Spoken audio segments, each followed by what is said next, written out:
پاکستان کے سابق فوجی صدر جنرل پرویز مشرف دبئی میں طویل علالت کے بعد وفات پا گئے۔ وہ دبئی کے امریکن نیشنل ہسپتال میں زیر علاج تھے۔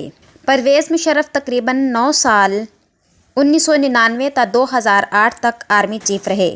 وہ 2001 میں پاکستان کے 10ویں صدر بنے اور 2008 کے اوائل تک اس عہدے پر فائز رہے۔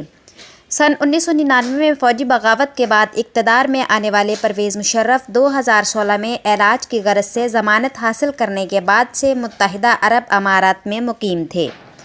پرویز مشرف 11 اگست 1943 کو دہلی کے اردو بولنے والے گھرانے میں پیدا ہوئے۔ 1947 کی تقسیم ہند کے بعد ان کے والدین ہجرت کر کے پاکستان آ گئے۔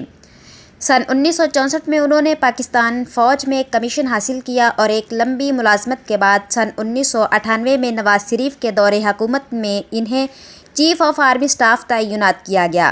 تاہم اگلے ہی سال 1999 انہوں نے ملک میں منتخب حکومت کا تختہ الٹ دیا۔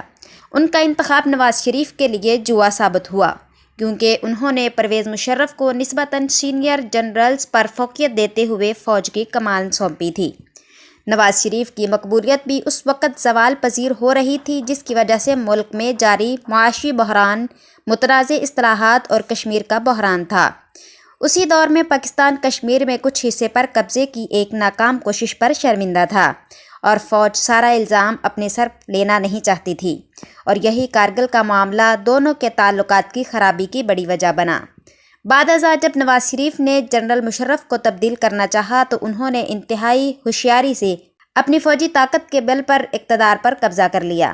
ان کے اقتدار کا پانسا اس وقت بدلا جب 11 ستمبر 2001 کو امریکہ کے ٹوئن ٹاورز پر شدت پسندوں نے حملے کیے، جن میں سینکڑوں افراد ہلاک اور زخمی ہوئے، اور مشرف حکومت نے اس جنگ میں امریکہ کا ساتھ دینے کا فیصلہ کیا۔